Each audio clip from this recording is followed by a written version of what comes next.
갈라디아서 말씀입니다. 2장 16절에서 21절까지 말씀. 갈라디아서 2장 16절에서 21절. 혹 영상을 통해 성경을 보시는 분들은 304쪽입니다. 신약성경. 제가 봉독편입니다. 사람이 의롭게 되는 것은 율법의 행위로 말미암음이 아니요 오직 예수 그리스도를 믿음으로 말미암는 줄 알므로 우리도 그리스도 예수를 믿나니 이는 우리가 율법의 행위로서가 아니고 그리스도를 믿음으로써 의롭다함을 얻으려 합니다. 율법의 행위로서는 의롭다함을 얻을 육체가 없느니라.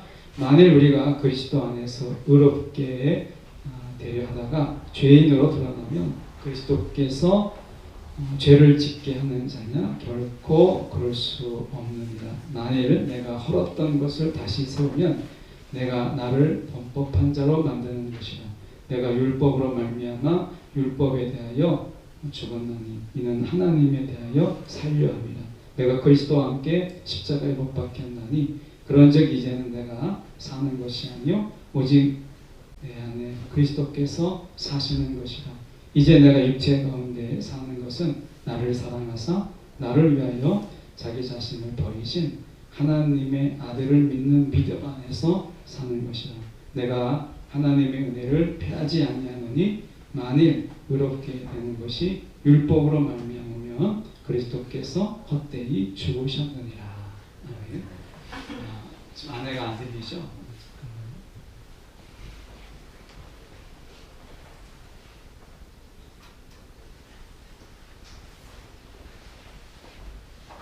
오늘 본문의 말씀을 가지고 십자가의 가치관이라는 제목으로 함께 말씀을 나누려고 합니다. 우리가 오늘은 이제 부활주일인데요. 이 부활주일이라고 하는 이 감격, 감동 우리가 늘 이야기하지만 쉽지 않아요. 우리가 뭐 그냥 와서 즐겁게 한다고 해서 되는 것도 아니고, 그래서 이 부활의 기쁨이라는 게 분명히 우리 가운데 있는데 그것이 우리 가운데 이렇게 밍숭맹숭하고 뭐 아주 우리 가운데 와닿지 않는 이런 것들이 사실 이제 많잖아요. 부활이라고 하는 것이 제일 많이 이야기되는 게 어느 때냐면 이제 우리가 장례식 때, 그래서 정말 사랑하는 사람을 우리가 떠나 보내려고 할 때, 그럴 때 우리가 부활의 소망이다라는 것 때문에 그것을 위로하자는 부활의 소망으로 다시 만날 것을 바라보십시오. 이때가 제일 많이 이야기하고, 우리가 부활주일 이렇게 이야기할 때 이때 우리가 부활의 기쁨 이렇게 하면 참 와닿지 않는 이런 말씀이 우리가 부활이에요. 그래서 우리가 이 시간에는 사도 바울은 부활을 어떻게 이해했을까? 그는 정말 부활의 기쁨과 부활의 능력으로 살았던 사람인데, 우리가 사도 바울의 이 메시지를 통해서 십자가와 부활의 연동성을 같이 보려고 합니다. 우리가 16절에 보면 사람이 의롭게 되는 것은 이렇게 되어 있어요. 사람이 의롭게 되는 것은 율법의 행위로 말미암음이 아니에요. 이렇게 되어 있습니다. 근데 이 말씀에 딱 걸리더라고요. 말씀을 준비할 때 우리가 살아가는 이 세상에서 옛날에는 교회를 안 다녀도 착하게 살아야 된다, 또는 우리가 정직하게 살아야 된다, 이런 얘기를 많이 했어요. 어른들이. 그리고 뭐 그게 교회를 안 다니더라도, 그리고 교회 주일학교를 보내는 안 믿는 분이 교회를 보낼 때는 제가 어떻게 교회를 안 다니시는데 이렇게 자녀를 우리 교회에 보내십니까? 이렇게 얘기하면 한 아버지께서 그렇게 얘기하셨어요. 교회는 착하게 아이를 가리키니까, 나쁜 짓 안 하고 그냥 착하게 커라 가리키니까 그래서 보냅니다. 이렇게 얘기했어요. 이게 반은 맞고 반은 틀린 얘기인데 어쨌든 그런 마음으로 보내셨어요. 그러니까 옛날에는 우리가 어른들도 그렇고 주변에서 착하게 살아라, 그럼 복 받는다, 거짓말하면 벌 받는다, 이런 얘기를 정말 많이 했잖아요. 그래서 그래도 우리가 그런 것 때문에 착하게 살려고, 나름대로 좀 양식껏 살려고 이렇게 했는데, 지금은 이런 마음도 사실은 많이 보기 어려워요. 지금은 의롭게 하려고, 내가 지금 의롭게 되는 게 뭔가. 옛날 이스라엘 사람들은 그래도 잘못됐지만 자기가 의롭게 되려고 하는 것 때문에 율법을 지키려고 했던 관심은 있었어요. 야, 어떻게 의롭게 될 수 있는가? 도대체 내가 하나님 앞에서 내가 의롭다라고 할 수 있도록 하나님 죄인이 아니고 넌 의인이다 라는 말을 듣고 싶어서 그게 인생의 관심사여서 그래도 율법을 지키려고 했잖아요. 그걸 지킨다고 해서 의로워지는 건 아니라는 결론을 얻었지만 우리가 생각해 보세요. 그래도 그들은 그 관심은 가지고 있었어요. 옛날에 우리식으로 얘기하면 그래도 착하게 살아야 되고 뭔가 양심껏 살아야 되고 도둑질하지 말고 살아야 된다라고 하는 당위성은 가지고 있었는데 지금은 이런 것도 많이 없어졌잖아요. 그러니까 의롭게 되는 거 이거 관심 없습니다. 칭의, 뭐 의로움 이런 얘기 우리가 아무리 교회에서 이야기해도 이게 와닿지가 않는 거예요. 그럴 마음이 없으니까. 왜냐하면 지금 착하게 살아보세요. 그럼 바보입니다. 착하게 살면 바보죠. 정직하게 살면 미련한 거예요. 그러니까 착하게 산다고 옛날에 복 받는다. 이게 깨졌잖아요. 착하게 산다고 복 받는 게 아니고 정직하게 산다고 복을 받는 게 아니다. 이게 깨진 거예요. 세상을 살다 보니까 어떻게 살아야 돼요? 적당하게 거짓말도 좀 하고 적당하게 사람도 좀 속이고 적당하게 남의 것도 좀 내 것으로 좀 삼고 이렇게 살아야 좀 산다는 거죠. 여러분 드라마 그래서 잘 안 보시죠? 죄송하지만 고난주간 때 제가 드라마 하나 본 게 있는데 펜트하우스 보시나요? 고난주간이라고 안 보시는 분도 있지만 거기에 보면 이렇게 나오잖아요.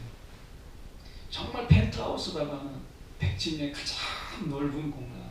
그러니까 그 건물 속에서 정말 그 최고의 그 시설을 가지고 살잖아요.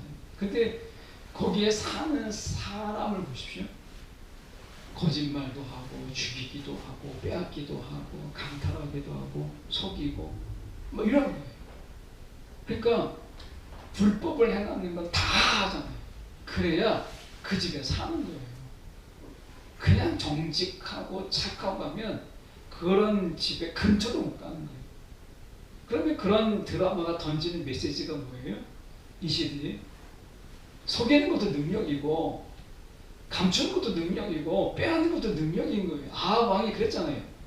그 빼앗는 것도 능력입니다. 그러니까 우리가 가만히 보면 정직하게 사는 것은 능력이 아닌 거예요. 이건 바보예요. 그러니까 이 시대는 거짓말과 속임과 빼앗음과 죽임까지 그것도 실력인 거예요. 그래야 세상을 내가 원하는 대로 살 수 있는 거예요. 이런 세상을 살아가는 우리가 그런 드라마가 인기를 얻는 그런 세상에서 우리는 의롭게 된다는 것은 이런 질문 자체가 벌써 틀렸잖아요. 관심이 없잖아요. 이런 관심 우리가 없잖아요. 그러니까 우리 아이들에게 너 의롭게 살아야 된다. 너 거룩하게 살아야 된다. 이 말 안 하거든요. 그냥 성공해라. 잘 살아라. 그냥 부자가 되라. 이렇게 이야기하잖아요. 그러니까 새해가 되면 소띠가 이제 금년 소해잖아요. 그러면 정말 제가 저금통 하나 가지고 있는데 소 모양이더라고요. 저금통 돼지인데 소해라고 그 발상이 너무 대단한 것 같아요. 돼지 옛날 저금통 하면 돼지인데요. 제가 저금통 가지고 있는데 그 소 모양이에요. 소띠라고 지금. 그러니까 그 발상이 정말 대단한 거예요. 저금통 하면 무조건 돼지인데 소를 만들어놨더라고요. 그러니까 우리가 보면 부자가 되라. 자녀들에게 제일 많이 하는 게 뭐예요? 잘 살아라, 부자가 되라, 건강해라, 또 성공해라, 승진해라. 이런 얘기 정말 많이 하잖아요. 근데 우리조차도 거룩해라, 의로워라, 하나님 앞에서 정말 신실한 자가 되라. 이런 얘기 안 하잖아요. 이런 얘기 정말 안 하거든요. 여러분 얼마나 많이 하십니까? 잘 안 하잖아요. 그러니까 우리가 의롭게 된다는 것은 이 말 자체가 우리의 관심사가 이미 아니에요. 그런데 가만히 보니까 이스라엘은 자신들이 의롭게 되려고 그래도 율법이라도 뭔가 지키려고 했던 그들의 모습이 아니지만 잘못된 거지만 좀 가상하다. 그들의 열정을 이렇게 인정해줘야 되겠다. 이런 생각이 들어요. 그런데 그런 그들도 삶이라는 게 가만히 돌아보면 삶이라는 게 뭐죠? 이렇게 세상을 살아간다라고 하는 것은 이미 죄예요. 그러니까 우리가 이제 예수님을 떼어놓고 보면 우리가 산다라는 게 이미 죄예요. 자 보세요. 우리가 살아가는 동안에 우리는 많은 사람들에게 가까운 사람에게 상처를 주고 아픔을 주고 또 그들에게 심각한 그런 내상을 주기도 하잖아요. 많은 우리나라의 남자들의 공공의 적이라고 하는 최수종 씨나 뭐 이런 사람들이 텔레비에 나오면 하나같이 얘기하는 게 한 번도 안 싸웠다, 부부싸움 한 번도 안 했다, 뭐 이런 얘기를 하면은 여기 계신 여자분들은 어떤지 모르겠지만 남자 장모님은 또 어떠신지 모르겠어요. 근데 그런 얘기 딱 들으면 야, 그래 공공의 적이라고 할 만하다 이런 생각이 드는 게 어떻게 한 번도 안 싸울 수 있을까 뭐 이런 생각이 들면 좀 불편하잖아요. 그러니까 저는 그 말을 믿지는 않아요. 왜냐하면 안 싸웠다라는 부분이 머리 끄댕이 잡고 막 욕하면서 이거 안 했다는 거지 갈등이 왜 없겠습니까? 저는 성인 문제라고 생각하지 않아요. 성경에서 우리는 의인은 없나니 아무도 없다고 이야기해요. 그러니까 싸우지 않았을 뿐이지 마음의 불평과 갈등이 왜 없겠습니까? 예. 그래서 싸우지 않았다라는 것은 연예인적인 어떤 멘트 같아요. 제가 볼 때는. 그런데 산다는 게 가만히 돌아가서 보시죠. 사는 게요. 사는 것 자체가 죄예요. 그래서 살다 보면 상처를 주고 때로는 아픔을 주고 괴로움을 주고 고통을 주고 그래요. 제가 사역을 하면서 이렇게 사역이 이제 좀 어렵고 부교육제도 사례비 때문에 막 늘 그때 경제적인 문제가 정말 심각하니까 그러다 보면 아내에게 막 짜증을 내요. 그러면 아내는 그게 그냥 아내 선에서 끝나지 않고 이제 본인이 아니게 자녀들에게 그 어떻게 보면 말이 툭 튀어나오는 거죠. 그러면 저로 인한 상처가 아내에게 가고 아내가 또 아이들에게 흘러가는 거예요. 그래서 아이들이 정말 제가 보면서 아이들이 잠들 때 또 아이들을 보면서 참 본의 아니게 눈물을 흘리게 돼요. 내가 좀 그때 참았어야 되는데 이런 거죠. 그러니까 사는 것 자체가 고통이고 아픔이에요. 그런 걸 자꾸 주잖아요. 그러니까 가족이 가장 가까운 사이인데 그런 가족들에게 상처와 아픔을 주고 세상에서 주지 않는 그런 고통도 주고 이런 게 가족이잖아요. 그러니까 산다는 게 참 그런 거예요. 그러니까 아무도 상처를 안 주고 아무도 고통을 안 주고 그렇게 살 수 있는 사람이 있을까요? 아니잖아요. 하다못해 우리 자기 자신에게도 고통을 주고 아픔을 주는데 그러니까 산다는 것 자체가 이미 고통이고 아픔이에요. 괴로움이에요. 그러니까 사는 게 죄잖아요. 그러니까 우리가 그런 것 때문에 의롭게 사는 게 뭔가 도대체 고통을 안 주고 다른 사람에게 기쁨을 주고 사랑을 주고 이렇게 살 수 있는 게 뭘까? 이 말이 의롭게 된다는 것은 이 뜻이에요. 그러니까 막 착하게 살고 막 정직하게 살고 이런 걸 뛰어넘는 거죠. 이게 의롭게 된다는 것은 이런 거거든요. 그런데 이 사람이 자기 힘으로 안 되더라고요.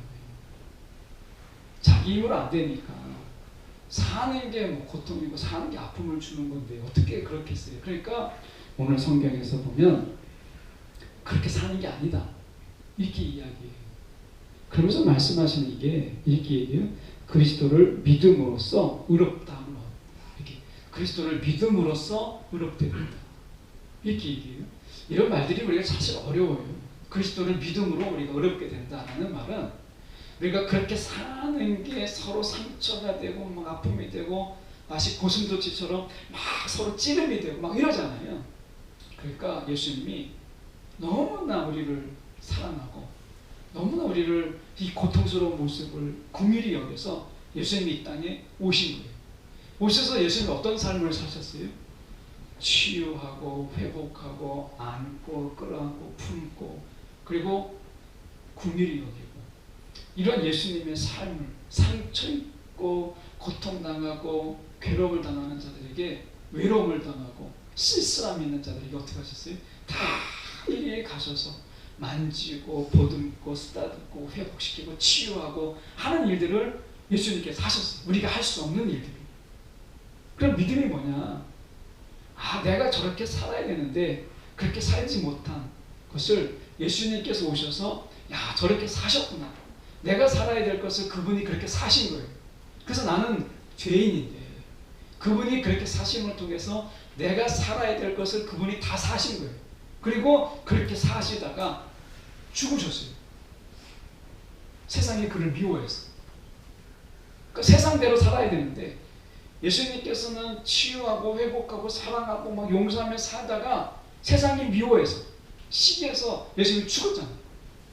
그러니까 예수를 믿는다는 것은 내가 그렇게 살아야 되는데 도저히 살 재능이 없고 능력이 안 되고 인품이 안 되는데 예수님이 나 대신에 그렇게 그 삶을 사신 거예요. 그러니까 믿음으로써 그분의 의가 내 의가 된 거예요. 근데 문제가 뭐냐면 나는 살아있고 예수가 죽었어요.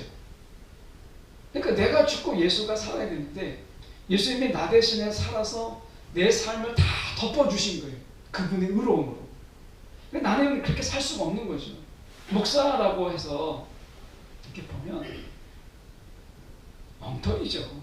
아마 늘 우리가 목사님들이 이야기하는 이야기를 저도 이야기할 수밖에 없는 게 여기 강단에서 막 이렇게 오늘 이제 유아세례가 있으니까 이제 이것도 입었지만 이렇게 가운 입고 막 이렇게 입고 하니까 여러분 보실 때 야, 그럴듯해 보이잖아요. 제가 거울을 봐도 그럴듯해 보여요. 그런데 이렇게 딱 내려가서 삶의 꼬라지를 딱 보면 진짜 아무것도 아니거든요. 그러니까 아무것도 아닌 거예요.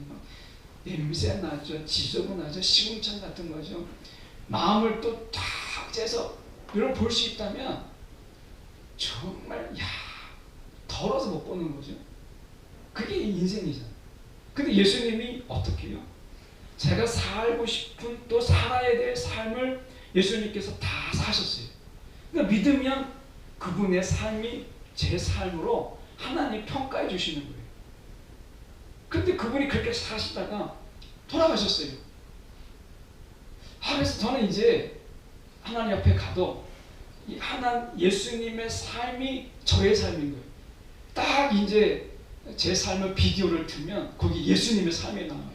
제 삶의 꼬라지가 나오는 게 아니라 심판대 앞에서 이제 딱 하나님이 보이실 때 어떤 비디오를 튼다고요? 제 삶의 모습을 틀어주는 게 아니라 예수님의 삶의 모습을 틀어주니까 심판 앞에서 제가 통과할 수 있는 거잖아요. 이제 따놓은 구원이 있는 거예요. 그런데 제가 살고 있잖아요. 죽지 않고 살고 있단 말이에요. 사도 바울도 고민이 되는 거죠. 아니 의로움은 이제 됐고 구원은 얻었는데 이제 어떻게 살지? 이제 살아있는 이 생명에 붙어있는 날들은 도대체 어떤 의미가 있나? 이런 고민에 빠진 거죠. 사도 바울도 그렇고 여러분도 고민이잖아요. 저도 고민이고. 근데 사도 바울은 이 고민을 딱 이렇게 이야기했어요. 이 고민을 보면 이렇게 얘기합니다. 19절에 보면 이렇게 얘기합니다. 우리가 20절 먼저 보시죠. 20절에 보면 이렇게 되어 있습니다. 내가 그리스도와 함께 십자가에 못 박혔나니 그런즉 이제는 내가 사는 것이 아니요 오직 내 안에 그리스도께서 사시는 것이 이렇게 얘기해요. 그러니까 십자가에서 예수님과 함께 못 박혀 우리가 그 연합돼서 죽었잖아요. 십자가에서 저도 그렇고 여러분도 그렇고 십자가에서 예수님과 함께 연합되어서 죽었어요. 그러면 지금 사는 삶은 내가 사는 게 아니에요.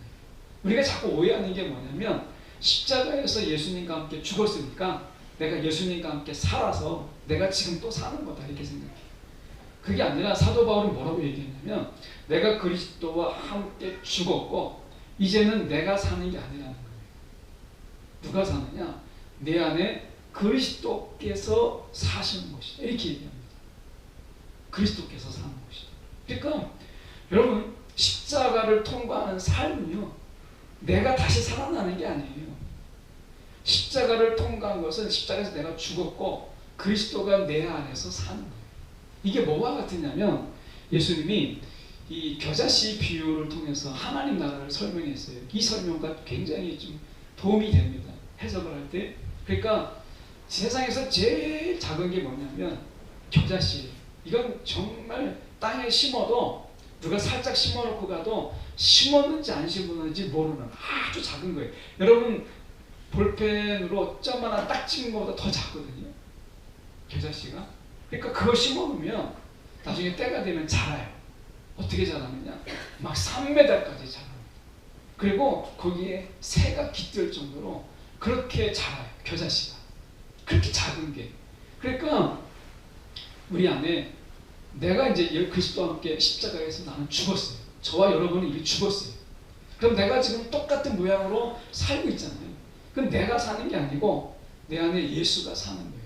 근데 제 안에 이제 예수가 내 안에 거하는 거죠. 부활하신 예수가 내 안에 거하는 거예요. 그런데요, 이걸 느끼지 못하는 사람이 더 많아요.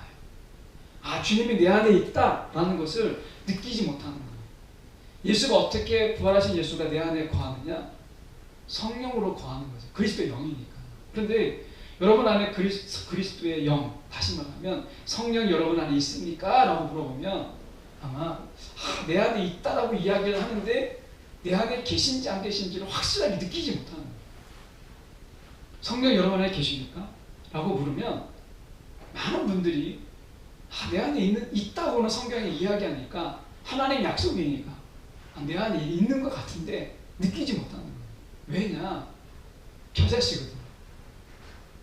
처음부터 확연하게 느껴지는 게 아니라 내 안에 겨자씨 하나가 딱 들어온 거예요. 성령이 들어온 거예요.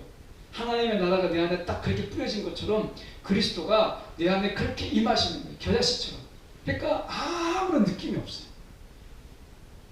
물론 어떤 분들은 이 성령의 임하심을 너무나 큰 감동으로 그 작은 점 하나 찍는 건데 그것을 예민하게 느껴져서 크게 감동하는 분도 있어요. 근데 그건 그분의 은혜고 일반적으로 우리가 보면 성령이 그 부활하신 예수가 성령을 통해서 우리 가운데 임하시는 것을 느끼지 못해요. 내 안에 성령이 있다, 내 안에 예수가 있다, 사도 바울처럼 내 안에 예수가 살고 있다는 것을 느끼지 못하는 거예요. 그런데 계신지 안 계신지는 알 수 없지만 그래도 속일 수는 없다는 거예요. 왜? 이게 자라요. 우리 안에서. 자라서 예수님이 내 안에 계신 내적인 실제라고 하면 좀 어려운 말이죠. 예수님이 내 안에 계시면 내 안에서 자라게 되고 이것이 외적으로 드러나게 되어 있어요. 감출 수가 없어요. 외적으로 드러나 있어요. 그래서 어떻게 나타나냐? 말이 달라지고 우리의 삶이 달라져요. 그런데 우리가 여기서 달라지는 부분을 좀 우리가 좀 자세히 살펴볼 필요가 있어요. 자, 여러분 언제 기쁘세요? 내가 사람이 예수를 몰라도 여러분 내가 어떤 걸 성취하고 어떤 것을 소유하게 될 때 정말 갖고 싶은 것을 내가 갖게 되고 어떤 것을 이루고 싶은 것을 성취할 때 그 기쁨이 있어요. 사람이 기쁘잖아요. 그런데 예수가 내 안에 계실 때 기쁨은 그런 성취와 소유의 기쁨이 아니라 내가 하나님의 뜻을 이루었다. 말씀대로 내가 살았다. 라는 데서 오는 기쁨인데 여러분 잘 생각해 보세요. 내가 어떤 것을 정말 갖고 싶었는데 그것을 가지게 되는 기쁨과 하나님의 뜻을 이루는 기쁨이 더 크게 느껴질 때 내 안에 예수가 계십니다. 그러니까 아직까지 나는 정말 가지고 싶은 것을 막 가졌을 때 내가 정말 하고 싶은 것을 내가 했을 때 이 기쁨이 하나님 말씀대로 내가 살고 하나님의 뜻을 내가 이루어가는 삶보다 이 기쁨이 더 크다 라고 하면 아직 내 안에 예수가 계시지만 그것이 더 크게 막 외적으로 드러날 만큼 잘하진 않는 거예요. 그리고 온전히 내가 맡겨진 게 아닌 거예요. 그런데 예수가 내 안에 계시면 분명히 외적으로 드러나게 되거든요. 그러면 기쁨이 달라져요. 성취와 어떤 소유의 이런 기쁨이 아니라 내가 어쨌든 하나님의 뜻을 막 살아보려고 하고 죄의 유혹 속에서 내가 이 죄를 짓지 않으려고 막 몸부림쳤는데 내가 죄를 이겼어요. 하나님 말씀대로 내가 살았어요. 그때 오는 기쁨이 그 어느 것보다도 더 기쁠 때 그때는 성령이 예수께서 내 안에 계시는 증거가 점점 외적으로 드러나고 있는 거예요. 옛날에 말을 할 때는 사람들에게 막 욕도 하고 상처 주는 말도 하고 이렇게 했었는데 상처 주는 말 우리가 많이 하잖아요. 너까지 뭘 할 수 있어부터 시작해가지고 너는 원래 그래 이런 말도 많이 하고 그러잖아요. 그러니까 상처 주는 말로 하면 뭐 이룰 데가 없죠. 그런데 어느 순간부터 우리 말이 달라지는 거예요. 그러면 내 안에서 예수가 계시고 그분이 나의 말을 다스리고 계셔. 외적으로 드러나고 있구나 라고 하는 거예요. 여러분, 그래서 분명히 예수가 내 안에 살아 계시는 증거들을 우리가 확인할 수 있게 하세요. 달라지는 거예요. 그러니까 우리가 기쁨이 세 가지가 있거든요. 내가 원하는 것을 이룰 때의 기쁨, 나 중심의 기쁨이 있어요. 사단이 주는 쾌락이 있습니다. 사단은요, 기쁨을 주지 못해요. 쾌락을 줘요. 향락을 줘요. 그래서 비스무리하지만 쾌락을 줘요. 그래가지고 사단은 우리 가운데 쾌락으로 얻는 마약과 어떤 섹스와 이런 어떤 도박과 이런 것을 통해서 우리에게 기쁨을 주는 거예요. 이거는 진정한 기쁨이 아니잖아요. 그러니까 사단은 거짓의 아비니까 늘 진짜를 주지 못해요. 사단은 늘 가짜만 주는데 자극적으로 주죠. 말초적 신경을 자극하죠. 그래서 막 섹스와 그리고 마약과 막 이런 것을 통해서 우리 가운데 뭔가 기쁨을 줘요. 도박 같은 거 이런 거죠. 이런 걸 통해서 우리 가운데 막 기쁨을 줘요. 근데 다 신기루 같은 거죠. 쉬 없어져 버려요. 이걸 주는 거예요. 한계가 있죠. 근데 그것을 내가 기뻐하면 여러분 내 안에 예수가 자라지 못하는 거예요. 나를 온전히 다스리지 못하는 거예요. 아니 능력이 없어서가 아니라 오늘 내 안에서 살아계시는 게 아닌 거예요. 어떤 경우에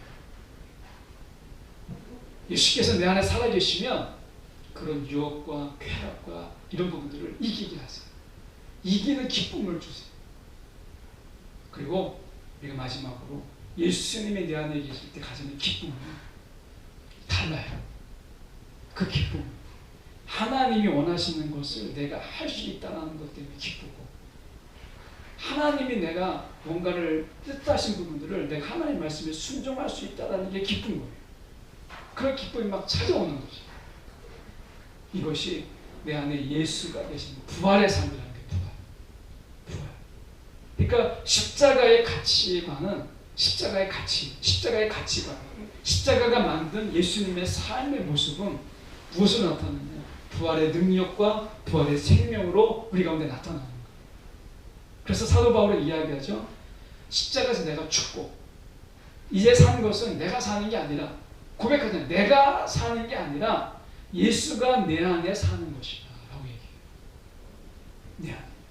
예수가 내 안에 사는 것은 내가 사는 게 아니기 때문에 나는 죽었어요. 저와 여러분은 이미 십자가에서 죽었어요. 그리고 예수가 내 안에 사는 거예요. 우리가 오해하면 안 돼요. 나는 죽었고 내가 이제 또 산다. 이게 아닙니다. 이건 아닌 거예요. 왜냐하면 십자가 전에 내 중심의 삶이 십자가 이후에, 부활 이후에도 내 중심의 삶으로 여전히 이어지는 삶은 아닌 거예요. 이건 부활이 아니죠. 십자가 전의 삶은 내 중심적인 삶이었잖아요. 근데 십자가에서 내가 죽었다는 이야기는 이제 더 이상 내 중심의 삶이 아니고 부활은 예수 중심의 삶으로 바뀌었다는 거잖아요. 예수가 중심이고 예수가 주인이잖아요. 그래서 나는 죽었고 예수가 사는 거예요. 이 예수가 사는 삶, 이 삶 속에서는 막 그동안 상처를 주고 아픔을 주고 고통을 주고 진두르고 했던 삶에서 이제 품고 사랑하고 긍휼하고 그리고 같이 아파하고 이런 삶으로 나타나는 거예요. 이 삶이. 나이가 들면 우리가 조금씩 사람이 성숙해져 가요. 좀 철이 든다라고 하는 거예요. 그런데 이게 다 그렇진 않더라고요. 제 주위에 보면 나이가 들어가는데 더 추악하게 나이가 들어가는 경우가 참 많아요. 더 잔인해지고 더 강팍해지게 되고 더 악해지는, 더 자기 중심으로 막 똘똘 뭉치는 이런 사람도 있어요. 다 나이가 든다고 여러분들에게 성숙한 건 아니에요. 또 내가 그런 얘기 많이 하죠. 호르몬 분비가 달라진다. 그래서 남자 속에서 여성 호르몬이 나와서 좀 더 부드러워지고 여성스러워지고 막 이렇게 하는데요. 성숙은 그런 게 아니잖아요. 그리스도가 내 안에 산다는 것은 그런 게 아니라는 거예요. 기쁨이 달라지고 삶을 바라보는 태도가 달라지고 그리고 다른 사람의 관계가 달라지는 거예요. 이게 부활이에요. 부활. 그 부활은 십자가와 부활은 연결되어 있어요. 십자가에서 내가 죽어야 돼요. 철저하게 죽어야 돼요. 왜 죽어야 되죠? 삶 자체가 다른 사람에게 아픔이니까. 삶 자체가 다른 사람에게 고통을 주니까. 내가 살기 위해서 다른 사람을 짓밟는 게 삶이잖아요. 그런 내가 죽어야죠. 그런 죽고 이제 나는 죽었어요. 그리고 부활은 내가 사는 게 아니에요. 죽었던 내가 다시 예수와 함께 사는 게 아니라 이제 부활은 나는 죽었고 예수가 내 안에서 사는 거예요. 이게 부활이에요. 저와 여러분이 오늘도 예수가 내 안에서 사는 그 흔적들이 더 선명하고 분명해지기 원해요. 그러려면 여러분이 어떻게 해야 되느냐. 이게 참 어려운 거예요. 사도 바울이 이렇게 이야기했어요. 그 어려움을 이야기할 때 오늘 20절에 중반절에 보면 나를 사랑하사 나를 위하여 자기를 버리신 이렇게 되어 있습니다. 나를 사랑하사 이렇게 되어 있어요. 이 말이 어렵잖아요.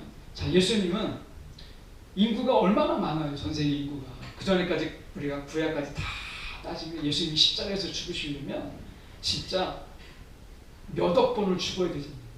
인구가 계속 바뀌었으니까. 그러니까 십자가에서 진짜 몇억 번을 죽으셔야 돼요. 십자가에서. 그런데 한 번 죽으셨잖아요. 단 한 번 십자가에 죽으셨어요. 그런데도 성경은 뭐라고 얘기하냐면 우리가 이 한 사람 한 사람을 위해서 죽으셨고 그렇게 한 사람 한 사람을 사랑하셨다라고 해요. 우리가 영어로 이야기하면 좀 이해가 쉬워요. 영어로 얘기할 때 모두를 이야기할 때 단어가 두 개가 있어요. 하나는 everyone. 이거는 통틀어서 모두예요. 근데 모두를 이야기할 때 영어에서는 또 하나가 있는데 그건 each one. 각각이 그러나 모두 이건 뜻이거든요. 그러니까 하나님은 각각을 사랑하셔서 각각의 사람들을 대속하셨어요. 이게 십자가예요. 그러니까 저를 위해서 죽으셨어요. 우리가 보통 십자가를 이야기할 때 십자가에서 주님이 나를 위해서 죽으셨습니다. 이 말이 틀린 건 아니고 다 맞는 것도 아니에요. 두 가지 의미를 다 봐야 되니까. 예수님은 모두 위해서 죽으셨지만 나를 위해서도 죽으셨습니다. 이 말이거든요. 십자가는. 그러니까 십자가가 예수님이 나를 위해서 죽으셨습니다. 이 말도 틀린 말이 아니고 모두를 위해서 죽으셨습니다도 맞는 말이에요. 근데요, 예수님이 십자가에 죽으시면 뭉뚱그려서 모두가 아니라 각각의 사람들, 각각을 대속하신 거예요. 사랑함으로. 사도 바울은 이야기하는 게 나를 사랑하사, 우리를 사랑하사가 아니라 나를 사랑하사 나를 위하여 이렇게 얘기해요. 나를 위하여. 예수님이 나를 위해서, 나를 사랑하셔서 나를 위해서 죽으신 거예요. 그리고 부활하셔서 나에게 오셔서 나로 사시는 거예요. 예수님께서. 그 내 안에 예수가 살아계시는 거예요. 오늘 저와 여러분이 부활을 기뻐해야 될 이유는 무엇이냐면 다른 거 아닙니다. 예수가 내 안에 사십니다. 예수가 내 안에 사십니다. 이것은 사랑이에요. 사랑이라고 얘기해요. 나를 사랑하사 나를 위하여 자기 자신을 버리셨다. 이렇게 얘기하는 것입니다. 그래서요, 우리가 말씀 속에서 좀 보면 이런 말씀이 있습니다. 우리가 보면 말씀 속에 이제 내가 육체 가운데 사는 것은 나를 사랑하사라고 얘기하잖아요. 나를 사랑하사. 아까 말씀드린 것처럼. 그래서 이것은요, 더 이상 이런 의미가 있어요. 우리가 개인적인 어떤 관심사나 목표 이런 것이 우리의 삶을 더 이상 인도하지 않는다는 거예요. 개인적인 목표나 관심. 그전에도 제가 예수 만나기 전에는 제가 목적 지향적, 그래서 목표 지향적 해가지고 이런 목표를 이룰 때 막 어떤 것을 하고자 할 때 막 성취감이 저의 삶에 막 에너지가 됐어요.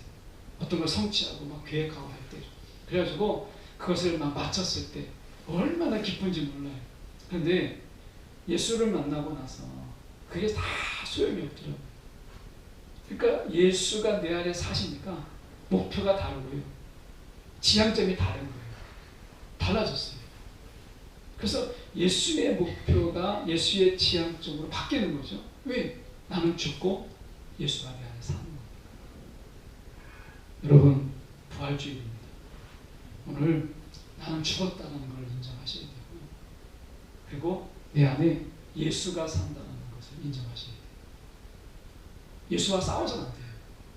자꾸 우리 주님과 싸웁니다. 죄와 싸워야 되고 사단과 싸워야 되는데, 여러분 제일 우리가 많이 싸우는 게 누구예요? 예수님하고 제일 많이 싸워요. 매일 막 예수님하고 싸우잖아요. 내 뜻대로 해야 됩니다. 하나님이다. 이건 내 뜻을 이루어야 됩니다. 매일 싸우잖아요. 여러분, 부활이 다른 거 아니에요. 예수와 싸우는 나는 죽었다. 사단과 싸우는 것 같죠? 우리가 아니더라고요. 사단과 싸우는 거 아닙니다. 예수와 싸워요. 우리가 제일 많이 싸우는 게 사단과 싸우고 세상과 싸우는 것 같은데 아닙니다. 삶을 가만히 곱씹어 보면 예수님과 제일 많이 싸워요. 예수와 싸우는 내가 죽는 거, 이게 부활이에요. 그래서 예수가 내 안에 사는 거예요. 여러분, 오늘 우리가 내가 십자가에서 죽고 예수님과 함께 살아서 여전히 내가 주인 노릇하는 거, 이거 부활 아닙니다. 진정한 부활은 십자가에서 내가 죽고 예수가 내 안에 사는 것이 부활이에요. 이 삶을 우리를 불러주셨다는 거예요. 그래서 이제 삶이 어떻게 돼요? 사는 게 죄였고 사는 게 고통이었고 사는 게 아픔을 주는 삶에서 이제 사는 게 사랑이고 사는 게 용서고 사는 게 긍휼이고 사는 게 품음이 되는 이런 삶으로의 부르심, 이게 부활입니다. 이 삶을 우리가 살도록 우리에게 오셨다는 거예요. 이게 부활입니다. 그러니까 얼마나 기뻐요. 다른 게 기쁜 게 아니라 그 존재가 다른 사람의 기쁨이 될 수 있다는 거예요. 아버지 학교에서 보면 이렇게 보면 아버지가 집에 들어오잖아요. 그러면 자녀들이 아버지가 들어오기를 원치 않는 그런 가정의 모습들을 보게 돼요. 아버지가 그 집에 들어오기를 원치 않는 거예요. 아버지가 안 왔으면 좋겠다. 아버지가 없는 게 평화고 아버지가 있으면 고통인 거예요. 여러분, 그런 삶에서 이제 오는 것이 환영되고 있는 것이 대접되고 그리고 같이 있는 게 기쁨이 되는 삶으로 바꿔주시기, 이게 부활이라는 거예요. 얼마나 좋아요. 내가 오기를 환영받는, 내가 어디를 가든지 환영받고 어디를 가든지 대접받고 어디를 가든지 나를 영접하는 이런 삶, 이게 우리가 부활이라는 거예요. 오늘 내가 십자가에서 내가 죽고 이제는 내가 사는 게 아니고 예수가 내 안에 산다, 이 고백으로 사는 저와 여러분 되기를 간절히 소망합니다. 기도하겠습니다.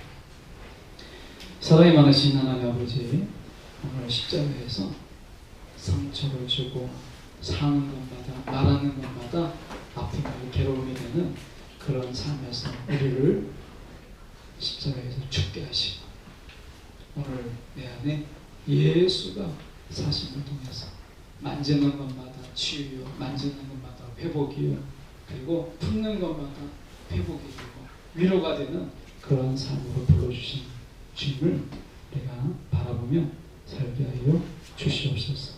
오늘 나는 죽고 예수가 사는 부활의 삶, 이 십자가의 놀라운 이 가치의 변화 속에서 능히 살아가게 하여 주시옵소서. 살아계신 예수의 이름 받들어 기도드립니다. 아멘.